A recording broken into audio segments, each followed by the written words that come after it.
तो आज इस वीडियो में हम लोग डिस्कस करने जा रहे हैं कि जो 70th बीपीएससी का एग्जाम है उसमें जब नोटिफिकेशन देर हो रहा है, बहुत दिनों से ऑलमोस्ट हम मानेंगे हर बच्चा पिछले 2 महीनों से इंतजार कर रहा था नोटिफिकेशन अब आएगा, लेकिन नोटिफिकेशन आया नहीं।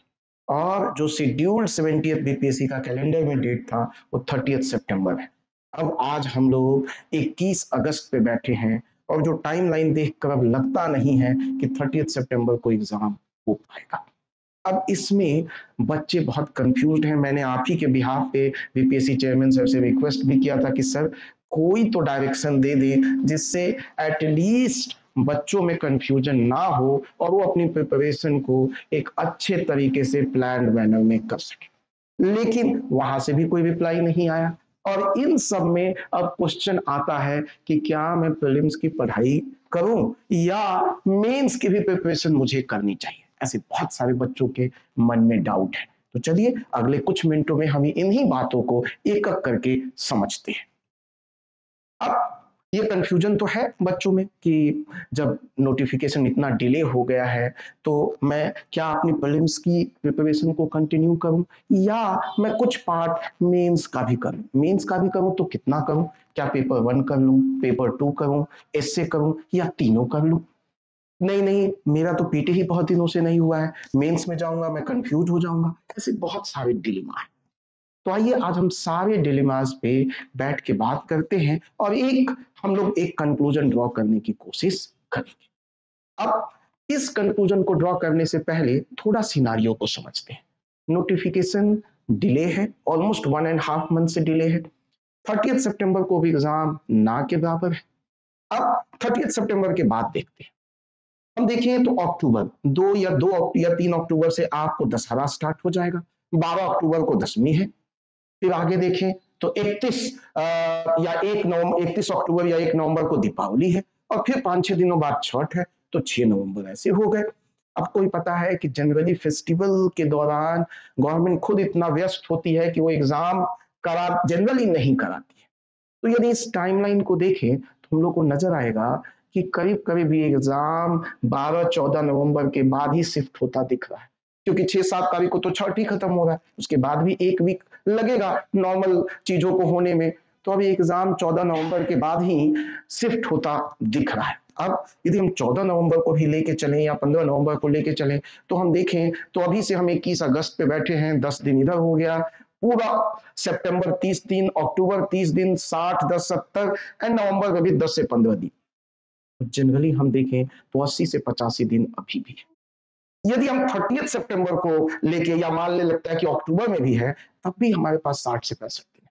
तो 60 दिन से लेकर 85 दिन का एक रेंज है। अब इस रेंज में हमें क्या करना चाहिए? या हमें पीटी की तैयारी करनी चाहिए या हमें मेंस की ओर शिफ्ट करना चाहिए। आइए इसको थोड़ा हम लोग समझते हैं। अब इनमें मैंने पूरे स्टूडेंट्स को 2 कैटेगरी में डिवाइड।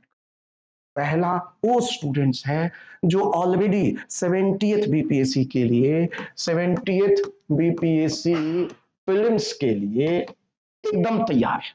इसका मतलब वो 60 से हो सकता है स्टूडेंट 67 भी दिया हो, 68 भी दिया हो, 69 भी दिया हो या इससे पहले 2-3 बार मेंस भी लिखा हो, या ऐसे बच्चे हो जिनका पीटी बार-बार हो जा रहा है या पिछले बार अपनी प्रिपरेशन स्टार्ट किए हो और पिछले 1 साल में इतना अच्छे से पढ़ा हो कि वो एकदम तैयार है, प्रीलिम्स टिप्स पे है। उनको लगता है कि नहीं अब मैं एकदम बहुत बार रिवाइज कर लिया, हर सब्जेक्ट को कर लिया, अब मुझे क्या करना चाहिए। तो मैं उन बच्चों के लिए बता रहा हूं जो ऑलरेडी कॉन्फिडेंट हैं कि प्रीलिम्स एग्जाम में जाएंगे तो हम बहुत अच्छे से कर लेंगे। उन बच्चों को मेरा सजेशन है, फिर भी आपने प्रीलिम्स बहुत अच्छे से कर लिया है, फिर भी बदलते पैटर्न में आपको क्या करना चाहिए, सबसे पहले अपने वीक सब्जेक्ट को आइडेंटिफाई।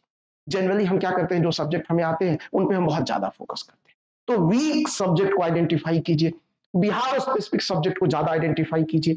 सेकंड, वो आपने आइडेंटिफाई कर लिया है तो उसमें क्या कीजिए, अब आपने बहुत सारे इजी टेस्ट सीरीज को सॉल्व किया है, मैं कहूंगा आपने ऑलरेडी एक लेवल का टेस्ट सीरीज सॉल्व कर लिया है, अब एक लेवल अप चाहिए और वो बच्चों को मैं कहूंगा कि टफ टेस्ट सीरीज को सॉल्व कीजिए, जो आपको और क्वेश्चन के रेंज को बढ़ाए और डाइवर्सिटी ऑफ क्वेश्चंस, और उन टेस्ट सीरीज में जहां आपको स्टेटमेंट बेस्ड क्वेश्चन, जहां आपको फंसने का डर हो। इसलिए मैंने थर्ड पॉइंट कहा कि इन बच्चों को कोशिश करना चाहिए कि वो आइडेंटिफाई करें कि एग्जामिनर उनको कैसे फंसा सकता है।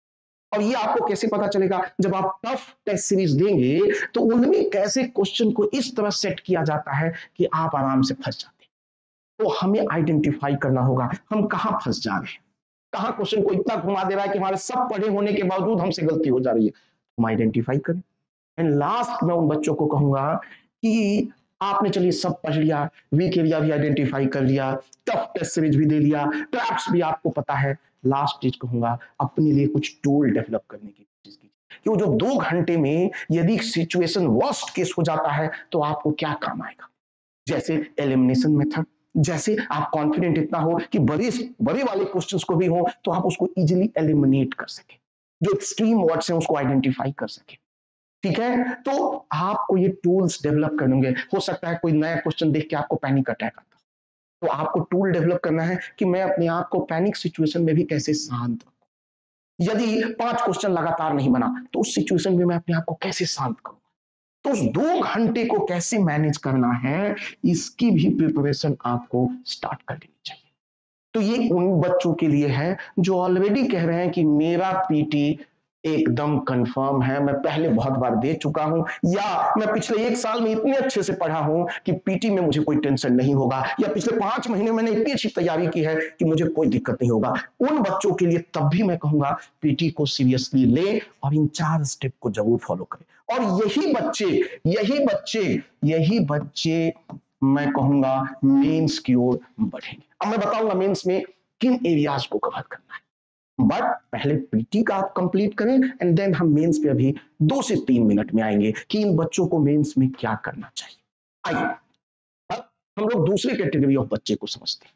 वो बच्चा जो अभी वेल प्रिपेयर्ड नहीं है पीटी के लिए, लगातार पीटी नहीं हो रहा, कॉन्फिडेंट नहीं है, पिछली बार ही अभी जस्ट एग्जाम स्टार्ट किया है, अभी प्रीलिम्स दिया भी नहीं है, फर्स्ट टाइम प्रीलिम्स देने वाला है, जिसको अंदर से कॉन्फिडेंस नहीं आ रहा है, उन बच्चों को मैं कहूंगा मेंस की ओर नहीं जाना है, एकदम स्ट्रिक्ट नो मेंस, पहले पीटी, क्योंकि वो अभी पहले ही तैयार नहीं है, वो अभी पहली बार प्रीलिम्स लिखने जा रहे हैं।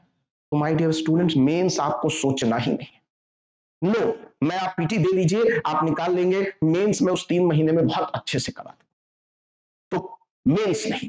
अब वो बच्चे क्या करेंगे, सबसे पहले क्या करेंगे, सिलेबस को कंप्लीट कर, हर सब्जेक्ट को हमको कंप्लीट करना है। ये नहीं कि कुछ सब्जेक्ट कर लिया कुछ सब्जेक्ट छोड़ दिया, हमको पॉलिटी कंप्लीट करना है, इकोनॉमिक कंप्लीट करना है, पूरा हिस्ट्री कंप्लीट करना है, पूरा ज्योग्राफी कंप्लीट करना है, पूरा हमको इवन मैथ को भी हमको सीरियसली लेना है, 10 क्वेश्चन होते हैं उसको भी अच्छे से करना है, हमको पूरा बिहार स्पेशल करना है, करंट अफेयर करना है। करंट अफेयर का देखिएगा बिहार मैं ऑलरेडी आपको पुट कर चुका हूं, 10 घंटे की वीडियो है, कीजिए, उसमें 7 से 8 क्वेश्चन होंगे। तो सबसे पहले अपने सिलेबस को कवर, कोई भी एरिया छोड़ना नहीं है। ये नहीं कहना इससे तो क्वेश्चन आता नहीं है, नहीं क्वेश्चन किससे आ जाएगा आपको पता नहीं है।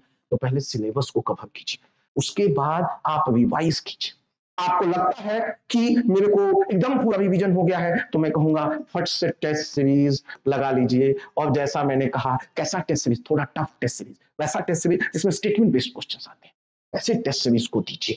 और उन टेस्ट सीरीज के थ्रू आइडेंटिफाई कीजिए कि कहां इतना पढ़ने के बाद, रिवीजन करने के बाद भी मैं ट्रैप में फंस जा रहा हूं। मैं ट्रैप में क्यों फंस रहा हूं, क्या इमोशनल हो जाता हूं, या क्वेश्चन को अनदेखी कर देता हूं, या जल्दी में होता हूं, क्या करता हूं मैं कि मैं गलती कर देता हूं, पढ़े हुए भी रिवाइज किए हुए भी। तो ट्रैप को आइडेंटिफाई कीजिए, किससे, टेस्ट सीरीज के थ्रू। एंड देन आप अपना टूल डेवलप कीजिए कि जब बुरा वक्त भी एग्जामिनेशन हॉल में आएगा तो मैं उस 2 घंटे में अपना टेम्परामेंट कैसे मैनेज, तो ये आपको भी सीखना होगा, करना होगा।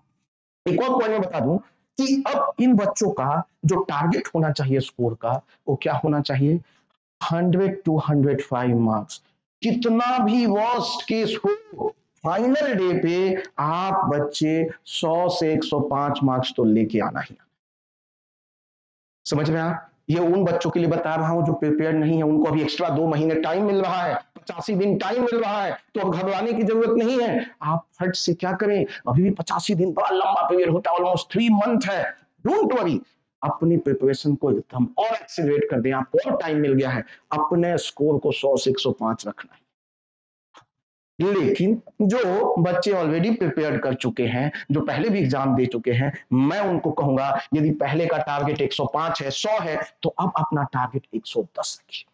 क्योंकि एग्जाम जैसे जैसे डिले होता जाएगा, कट ऑफ के बढ़ने के चांसेस भी उतने ही होते जाएंगे। क्यों? आप देख लीजिएगा 67 में जब एग्जाम कैंसिल हुआ और जब फिर एग्जाम का रिजल्ट आया, कट ऑफ आया, तो कितना ज्यादा था, 115-16 के आसपास चला गया। हम क्या कहेंगे, इस कट ऑफ बढ़ेगा तो आपको क्या करना, आप ऑलरेडी प्रिपेयर्ड हैं, अपना टारगेट को और आगे बढ़ाइए, 110 115 में उतना स्कोर करूं, तब आप पक्का एग्जाम में क्वालिफाई कर सकेंगे। अब सवाल आता है कि ठीक है, जो पढ़ने वाले जो बच्चे ऑलरेडी प्रिपेयर्ड थे, जो एकदम पहले से प्रिपेयर्ड हैं प्रीलिम्स के लिए, जिन्होंने एक साल पूरा दम लगा दिया है, उनके पास अभी भी 85 डेज अराउंड हम रख रहे हैं। यदि हम सोच रहे हैं कि एग्जाम नवंबर में जा रहा है, उन बच्चों को क्या मेंस की तैयारी करना चाहिए?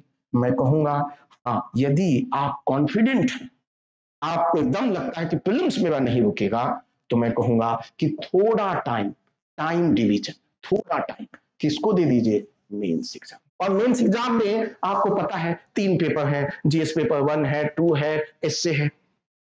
अब सवाल आता है कि क्या सर मुझे कौन सा पेपर तैयार करना चाहिए, क्या तीनों करना चाहिए? मैं कहूंगा नो, स्ट्रिक्ट नो। तीनों पेपर करना अभी खतरनाक होगा। पहले आइडेंटिफाई कीजिए आपने कौन सा पेपर किया हुआ है और कौन सा नहीं किया। यदि आपने पेपर 2 नहीं किया है तो पेपर 2 कर लीजिए, और यदि पेपर 1 नहीं किया है तो पेपर 1 कर लीजिए, और ये दोनों कर चुके हैं तो इससे पे लग जाइए। मतलब मेरा कहना है इन तीनों में कोई एक पेपर उठाइए, या तो पेपर 1, या तो पेपर 2, या तो एसए। मैं कहूंगा कि पेपर 2 बड़ा डायनेमिक है, तो पेपर 2 को सबसे पहले उठा लीजिए और उसको कंप्लीट कीजिए। अब मैं ऐसा क्यों कह रहा हूं, देखिए, इसलिए क्योंकि पेपर 2 में आपके सब्जेक्ट कौन कौन से हैं, polity, economics, geography, science and tech. Polity आप प्रीलिम्स में ऐसे भी पढ़ते हैं, सेम वही टॉपिक्स है, कुछ एक्स्ट्रा टॉपिक है, तो आप क्यों ना प्रीलिम्स वाली सारी चीज को मेंस में इंटीग्रेट कर लीजिए, तो आपका प्रीलिम्स प्लस मेंस क्या होगा, इंटीग्रेट हो जाएगा। जैसे फंडामेंटल राइट में आप सारी चीजें पढ़ते ही हैं, अब उसमें मेंस वाला पार्ट भी ऐड कर लीजिए, उसको लिखना कैसे है प्रैक्टिस कर लीजिए, देख लीजिए मेंस में किस तरह के क्वेश्चंस आए हैं और उसको लिखना स्टार्ट। सेम इकोनॉमिक्स में भी क्या है, टॉपिक सेम है, थोड़ा एडिशन है, तो यहां भी इंटीग्रेट कर लीजिए। सबसे खास बात, ज्योग्राफी में भी आप देखिएगा मॉनसून पढ़ना ही है, आप मैक्सिमम चीजें पीटी में पढ़ते ही हैं, मेंस में थोड़ा सा क्वेश्चन देख लेंगे तो मेंस के लिए भी तैयार हो जाएगा। और लास्टली साइंस एंड टेक्नोलॉजी, यहाँ आप देखेंगे साइंस पे फोकस प्रीलिम्स पे बहुत होता है, लेकिन टेक्नोलॉजी वाला पार्ट आप मिस कर देते हैं। तो मेंस में भी आपने ये पार्ट कवर कर लिया तो मेंस तो हो ही जाएगा, पीटी में भी 7 से 8 एक्स्ट्रा क्वेश्चंस आप सॉल्व कर पाएंगे।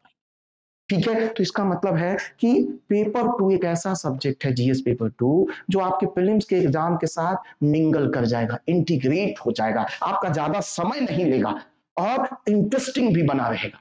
तो ये उन बच्चों के लिए है जो पीटी के लिए एकदम तैयार हैं। मैं कहूंगा कि वो एक टाइम डेडिकेट करें मेंस पे भी। अब सवाल उठता है कि सर कितना टाइम पीटी को दूं, कितना टाइम मेंस को दूं, तो मैं कहूंगा कि ये ऑलमोस्ट 60 टू 70% टाइम्स किसको दीजिए, प्रीलिम्स को, चाहे आप कितने भी तैयार, और 30 से 40% टाइम्स दीजिए मेंस को। अब ऐसे भी उसमें पॉलिटी ही पढ़ रहे हैं, इकोनॉमिक्स ही पढ़ रहे हैं, साइंस एंड टेक ही पढ़ रहे हैं, तो कुछ अलग नहीं आप पढ़, बस पर्सपेक्टिव अलग हो रहा है। ठीक है, बस उसमें आप लिख रहे हैं, और जब लिखेंगे तो और याद होगा, तो इसीलिए इसमें आपको अलग से टेंशन नहीं होगा।